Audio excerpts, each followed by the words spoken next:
গত ২৪ ঘন্টায় ঢাকা মহানগর গোয়েন্দা পুলিশ কর্তৃক বিভিন্ন জায়গায় অভিযান পরিচালনা করে চাঞ্চল্যকর হত্যা মামলার আসামি গ্রেপ্তার, আদাবর ছিনতাইকারী কর্তৃক কবজি বিচ্ছিন্নকরণের ঘটনার আসামি গ্রেপ্তার, ছিনতাই কাজে ব্যবহৃত সুইচ গিয়ার সহ ছিনতাইকারী গ্রেপ্তার ও লুণ্ঠিত স্বর্ণসহ আসামি গ্রেপ্তার করতে ডিবি সক্ষম হয়েছে। আমি ধারাবাহিকভাবে আপনাদের কাছে উপস্থাপন করছি। গত 28/1/25 ইংরেজি তারিখে ঢাকা মহানগরীর যাত্রাবাড়ি থানাধীন শনির আকড়া এলাকায় অবস্থিত দনিয়া কলেজের অনার্স চতুর্থ বর্ষের শিক্ষার্থী মিনহাসকে পূর্ব শত্রুতার জের ধরে সন্ত্রাসী কিং মাহফুজ গ্রুপের সদস্যরা কুপিয়ে হত্যা করে। উক্ত হত্যাকাণ্ডে যাত্রাবাড়ি থানায় একটি মামলা রুজু হয়। হত্যাকাণ্ডে জড়িত আসামিদের গ্রেপ্তারের দাবিতে দনিয়া কলেজের শিক্ষার্থীবৃন্দ ঢাকা চট্টগ্রাম মহাসড়ক অবরোধ করে এবং হত্যাকাণ্ডে জড়িত ব্যক্তিদের গ্রেপ্তারের দাবি জানায়। ঢাকা মহানগর গোয়েন্দা পুলিশের বিভাগ হতে হত্যাকারীদের গ্রেপ্তারের লক্ষ্যে বিশেষ অভিযান পরিচালনা শুরু করে। গত 31/1/2025 খ্রিস্টাব্দে গোয়েন্দা ওয়ারি বিভাগ পটুয়াখালী সদর থানা এলাকা হতে হত্যাকাণ্ডে জড়িত কিং মাহফুজ গ্রুপের প্রধান কিং মাহফুজ এবং এজাহারভুক্ত 1 নম্বর আসামি কিং মাহফুজ ওরফে মাহফুজ সরকার, এজাহারভুক্ত 2 নম্বর আসামি মোহাম্মদ জাহিদুল ইসলাম ভুইয়া শাওন সহ মোট 5 জনকে গ্রেপ্তার করতে সক্ষম হয়।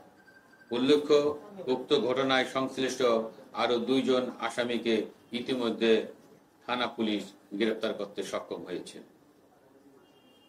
ধারাবাহিকতার ভিত্তিতে আমাদের দ্বিতীয় ঘটনা, আজ রাত আনুমানিক 1:30 ঘটিকার সময় গোয়েন্দা মতিঝিল ডিভিশনের একটি আভিযানিক দল কুমিল্লা জেলা কোতোয়ালী থানাধীন কাটাবিল চক বাজার এলাকা থেকে গত 21/1/2025 তারিখ পল্টন থানাধীন বিজয়নগরের বটতলা এলাকায় কতিপয় ছিনতাইকারীর ছুরিকাঘাতে জনৈক প্রাইভেট কার চালক মোহাম্মদ সাজু মিয়ার হত্যা হয়। সাজু মিয়া হত্যার মূল হোতা রকুন মিয়াকে আমরা গতকাল গ্রেপ্তার করতে সক্ষম হই। প্রাথমিক জিজ্ঞাসাবাদে সে হত্যাকাণ্ডের সাথে সম্পূর্ণভাবে জড়িত এবং তার যে সম্পৃক্ততা তা সে স্বীকার করেছে। জিজ্ঞাসাবাদে আরও জানা যায় সে সঙ্গীয় আসিফুজ্জামান লিসান, মোহাম্মদ মিজান এবং মোহাম্মদ সজীব ছিনতাইয়ের উদ্দেশ্যে সুইচ গিয়ার দিয়ে উপর্যুপরি আঘাত করে মোহাম্মদ সাজু মিয়াকে হত্যা করে। তার কাছে থাকা মোবাইলটি তারা ছিনিয়ে নেয় এবং মোবাইল ফোনটি মতিঝিল এলাকার ফুটপাতের এক অজ্ঞাত ব্যবসায়ীর কাছে বিক্রি করে। পরবর্তীতে রুকন মিয়াকে সাথে নিয়ে বিজয়নগরের পানির ট্যাঙ্ক এলাকায় অভিযান পরিচালনা করা হয়। অভিযান পরিচালনা করে হত্যাকাণ্ডে ব্যবহৃত সুইচ গিয়ার উদ্ধার করা হয়। উল্লেখ্য যে উক্ত হত্যাকাণ্ডে জড়িত আসামি শেখ মোহাম্মদ আসিফুজ্জামান লিসান এবং মোহাম্মদ সজীব মিয়াকেও মতিঝিল এলাকা থেকে ইতিমধ্যে গ্রেপ্তার করে লুণ্ঠিত মোবাইল উদ্ধারে অভিযান অব্যাহত আছে এবং আমাদের বিরুদ্ধে এবং আসামিদের বিরুদ্ধে আইনগত ব্যবস্থা প্রক্রিয়াধীন। ধারাবাহিকতার তৃতীয় পরিচ্ছদে উল্লেখ করছি, গত 30শে জানুয়ারি বেলা 2:30 ঘটিকায় রাজধানীর আদাবরের 10 নং বালুর মাঠ এলাকায় ছিনতাইকারীর চাপাতির কোপে সুমন শেখ নামে এক যুবকের কবজি বিচ্ছিন্ন হওয়ার ঘটনা ঘটেছে। তাৎক্ষণিকভাবে এই ঘটনায় থানা পুলিশের পাশাপাশি মহানগর গোয়েন্দা পুলিশ কার্যক্রম শুরু করে। ঢাকা মহানগরীর বিভিন্ন স্থানে অভিযান পরিচালনা করে এই ঘটনায় সরাসরি সম্পৃক্ত একজন এবং উক্ত ঘটনায় ওই গ্রুপেরও আরো 3 জনকে, মোট 4 জনকে আমরা গ্রেপ্তার করতে সক্ষম হয়েছি। উল্লেখ্য যে ঘটনার সংশ্লিষ্ট গ্রেপ্তারকৃত রাহাত যে সরাসরি সম্পৃক্ত বলে ভিকটিম তাকে শনাক্ত করেছে। এ ঘটনায় অন্যান্য আসামিদের গ্রেপ্তারের অভিযান চলমান রয়েছে।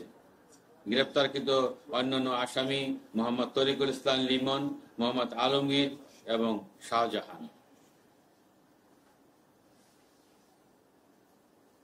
ঘটনার আমাদের 4 নম্বর ঘটনা, গোয়েন্দা মতিঝিল বিভাগের একটি আভিযানিক দল অদ্য রাত 1:30 ঘটিকার সময় রামপুরা রেল ক্রসিং এলাকায় অভিযান পরিচালনা করে একটি সুইচ গিয়ার সহ হত্যাকাণ্ডে হাতে নাতে একজন ছিনতাইকারীকে গ্রেপ্তার করে। এছাড়া অদ্য রাত 12:15টায় ডিবি উত্তরা ডিভিশনের ছিনতাই প্রতিরোধ টিম টহল করার সময় ছিনতাই করাকালীন, মানে যেটা লাইভ হচ্ছে সেই অবস্থায় একজন চিহ্নিত ছিনতাইকারীকে আমরা হাতে নাতে গ্রেপ্তার করতে সক্ষম হই। গ্রেপ্তারকৃত ছিনতাইকারী উত্তরা ও গাজীপুর এলাকায় চুরি ও ছিনতাই চক্রের সক্রিয় সদস্য। তার বিরুদ্ধে গাজীপুর মেট্রোপলিটন পুলিশের টঙ্গী পূর্ব থানায় ছিনতাই ও ডাকাতির প্রস্তুতির ঘটনায় 7টি মামলা রয়েছে। গ্রেপ্তারকালে তার নিকট হতে একটি অত্যাধুনিক সুইচ গিয়ার উদ্ধার করা হয়েছে। গ্রেপ্তারকৃত আসামির নাম মোহাম্মদ শামীম হোসেন। এ বিষয়ে আইনগত পদক্ষেপ প্রক্রিয়াধীন রয়েছে। আমাদের পরবর্তী সিরিয়াল হচ্ছে 5 নম্বর। গত 27/11/2024 তারিখ কোতোয়ালি থানাধীন তাঁতিবাজারের স্বর্ণ ব্যবসায়ী প্রদেশ বাবু এর স্বর্ণের দোকান হতে তার কর্মচারী রাজীব দাস বিক্রিত স্বর্ণ ডেলিভারি দেওয়ার জন্য বিজ্ঞ দায়রা আদালত ভবনের সামনে রাত 9:30 ঘটিকায় উপস্থিত হলে তার পথ রোধ করে একদল ছিনতাইকারী উক্ত স্বর্ণ ছিনতাই করে এবং বাদী রাজীব দাসকে আহত করে। উক্ত ঘটনায় বাদী রাজীব দাস কোতোয়ালি থানায় একটি মামলা দায়ের করে।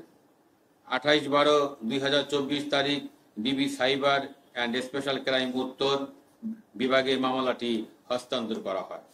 উক্ত ঘটনায় তথ্য প্রযুক্তির সহায়তায় আসামিদের অবস্থান শনাক্তপূর্বক গত 29/1/2025 তারিখ পটুয়াখালী জেলার বাউফল থানা হতে বিধান বিশ্বাস নামক ছিনতাই চক্রের মূল হোতাকে লুণ্ঠিত 580 গ্রাম স্বর্ণসহ আটক করা হয়। তার দেওয়া তথ্যের ভিত্তিতে ঢাকা থেকে গত 30/1/2025 তারিখ সবুজ সরকার, তরিকুল ইসলাম ও আজিম নামক অপর 3 ব্যক্তিকে গ্রেপ্তার করা হয় এবং তাদের নিকট থেকে 340 গ্রাম সহ মোট 980 গ্রাম, যা প্রায় 79 ভরি লুণ্ঠিত স্বর্ণ উদ্ধারপূর্বক জব্দ করা হয়। এই ঘটনায় এ পর্যন্ত মোট 6 জন আসামিকে গ্রেপ্তার করা হয়েছে। গ্রেপ্তারকৃত আসামিদের বিজ্ঞ আদালতও প্রেরণ করা হয়েছে। প্রিয় সাংবাদিক ভাই ও বোনেরা, আমাকে ধৈর্য সহকারে শোনার জন্য আপনাদেরকে আমি আন্তরিক অভিনন্দন জানাচ্ছি এবং আজকের এই ব্রিফিং সবার এখানেই সমাপ্তি ঘোষণা করছি।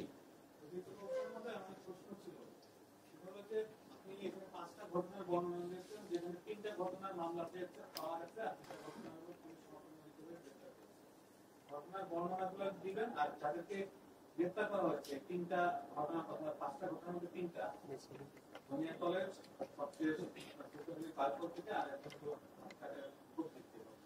এখানে কি পূর্ব পরিচিত কিনা ঘটনার ব্যাখ্যা জানা যায়। আর 5টা ঘটনার মধ্যে 4টা ঘটনা ছিনতাইকারী ঘটনা। এটা কি আমাদের মানে সামাজিক যে নিরাপত্তা বলয়, এই নিরাপত্তা বলয়কে বিঘ্নিত করছে কিনা এবং এটা দিতে কি পুলিশ ব্যর্থ হচ্ছে? আপনার প্রশ্নের জন্য আপনাকে আন্তরিক ধন্যবাদ জানাচ্ছি। আপনি যে প্রশ্নগুলো করেছেন তা একটি সারমর্ম হচ্ছে যে আমরা আন্তরিকভাবে চেষ্টা করছি ঢাকা মহানগরী সহ সারা বাংলাদেশে শান্তি শৃঙ্খলা বজায় রাখার জন্য যা যা করণীয় দরকার পুলিশ তা করছে এবং ছিনতাইকারী যারা বিঘ্ন সৃষ্টি করছে তাদেরকে ধরার প্রচেষ্টা, তাদেরকে ধরার জন্য আমাদের ডিবির স্পেশাল টিমগুলো দিন রাত 24 ঘন্টা কাজ করে যাচ্ছে। তো আমার মনে হয় যে আমরা অচিরেই সুফল পাব। আমাদের যে আইনগত ব্যবস্থা রয়েছে, আমরা যে প্রচেষ্টা চালিয়ে যাচ্ছি, যে আমাদের প্রচেষ্টা যে অব্যাহত রয়েছে, ইনশাল্লাহ আমরা ছিনতাইকারী, যারা অন্যায়কারী, সবাইকে আমরা আইনের আওতায় আনতে সক্ষম হব।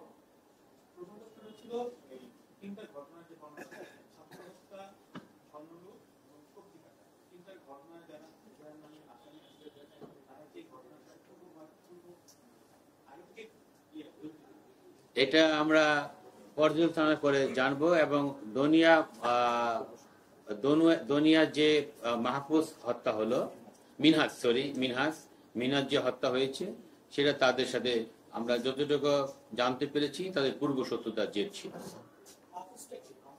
একজন ছাত্র, যে জি, আমরা এখন পর্যন্ত পরিচয়টা উদ্ধার করতে জানতে পারিনি। আমরা চেষ্টা করছি, তার যদি কোনো পলিটিক্যাল পরিচয় থাকে আপনাদেরকে জানিয়ে দেব। মলিক ভাই একটা বিষয় বলেন যে মিনহাজ হত্যা মামলা যেটা, সেটা যারা মারা গেছে এবং যারা মেরেছে, যাদের গ্রেপ্তার করেছে, তারা কি কিশোর গ্যাংয়ের সদস্য কিনা, অথবা তারা কি ওই এলাকার দখলের কারণে এই মারামারিতে জড়িয়েছে কিনা?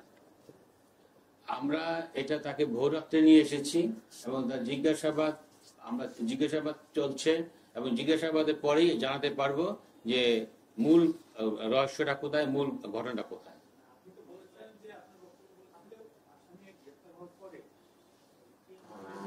কিং মাহফুজ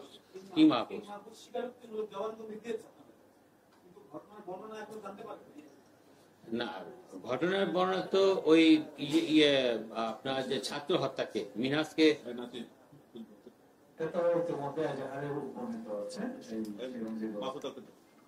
ধন্যবাদ। এটা মূলত এজাহার নামী আসামি এবং বাদী এজাহারে কিং মাহফুজকে 1 নম্বর আসামি করে এবং সাথে আরো কিছু আসামি করে এটা একটা ঘটনার মামলা রুজু করে। মামলা রুজুর এই থেকে জানা যায় যে প্রত্যক্ষভাবে সেই ঘটনার সাথে সংশ্লিষ্ট এবং প্রাথমিকভাবে সাক্ষ্য প্রমাণে তার সংশ্লিষ্টতা পাওয়া গিয়েছে।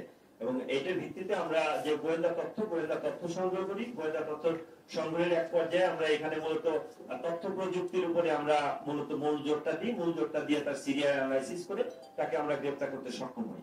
এবং এই গ্রেফতার পরবর্তী তার নিকটে তার জিজ্ঞাসাবাদ আমাদের অব্যাহত আছে। এই ঘটনার সাথে তার সঙ্গে অন্যান্য যে জাহানাবী আসামি আছে তাদের সংশ্লিষ্টতা আছে কিনা, এর বাইরে আর কোনো কারো সম্পৃক্ততা আছে কিনা, সেটা আমরা তদন্ত করে এবং তাকে জিজ্ঞাসাবাদের মাধ্যমে আমরা বের করে নিয়ে আসবো এবং এর সাথে সংশ্লিষ্ট যেই থাকুক তাকে আমরা আইনের আওতায় আনবো। ধন্যবাদ।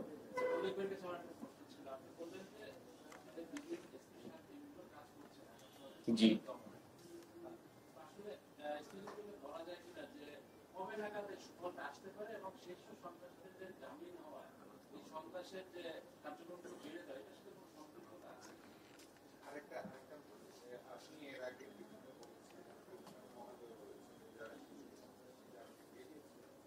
কাভার আইনের আওতায় আনা চেষ্টা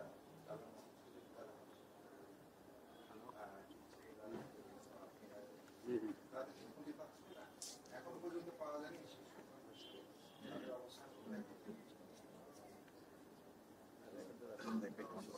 আমরা গত প্রেস ব্রিফিং এ যেটা আপনাদের কাছে উল্লেখ করেছিলাম যে পিচ্চি হেলাল বা ইমন, তাদের গ্রুপের যেই থাকুক তাদেরকে আমরা আইনের আওতায় অবশ্যই আনবো, এবং পাশাপাশি পিচ্চি হেলালের এবং ইমন গ্রুপের কয়েকজন সক্রিয় সদস্যকেও আমরা ইতিপূর্বে গ্রেপ্তার করতে সক্ষম হয়েছি। এদেরকে আমরা এখন পর্যন্ত ট্রেস করতে পারিনি, তবে আমরা চেষ্টা অব্যাহত রয়েছে যে আমরা তাদের পাওয়ার সাথে সাথে আমরা গ্রেপ্তার করতে সক্ষম হই ইনশাআল্লাহ।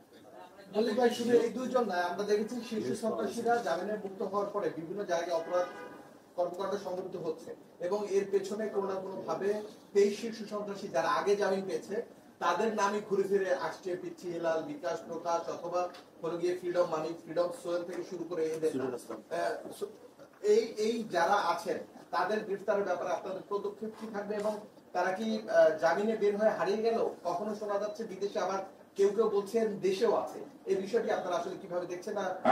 প্রশ্ন রিপিট না হলে ভালো হয়, যেহেতু একবার এসেছে। মোহাম্মদপুর এবং আদাবর প্লাস আপনার হাজারিবাগ প্রতিটা গলিতে গলিতে এখনো চিন্তাই হচ্ছে। আর যারা গ্রেফতার হচ্ছে তারা 3 মাস থেকে 4 মাস পর বের হয়ে আরো আতঙ্ক নিয়ে কাজ করছে এবং তাদের যে কার্যক্রম পরিচালনা করছে। সেক্ষেত্রে আমাদের কোনো দীর্ঘমেয়াদী কোনো পরিকল্পনা আছে কি? আমাদের পরিকল্পনা দীর্ঘমেয়াদী বলবো না, আমাদের পরিকল্পনা সব সময়ের জন্য আমরা রয়েছি। আমাদের পরিকল্পনা কোনো সন্ত্রাসী, কোনো খারাপ কাজে লিপ্ত, অবৈধ কাজে লিপ্ত কেউ আইনের হাত থেকে রক্ষা পাবে না। আমাদের প্রক্রিয়া আপনারা যে প্রশ্ন করেছেন, আমাদের অভিযান সব সময় অব্যাহত থাকবে। এটা শুধু একটা দীর্ঘমেয়াদী পরিকল্পনা, আমাদের পরিকল্পনা সারা বছরের জন্য, সব সময়ের জন্য। আমরা এখানে শেষ করছি কারণ একটু ব্যস্ততা আছে স্যারের।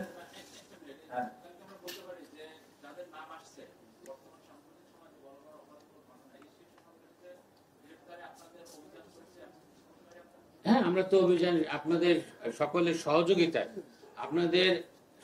আমি কামনা করছি, এবং আমাদের যারা গোয়েন্দা রয়েছেন, আমাদের যারা থানা পুলিশ রয়েছেন, সকলের সহযোগিতায় আমরা শীর্ষ সন্ত্রাসী বলেন, যারা চাঁদাবাজ বলেন, ছিনতাইকারী বলেন, সবাইকে আমরা আইনের আওতায় আনার জন্য আমরা সক্রিয় রয়েছি।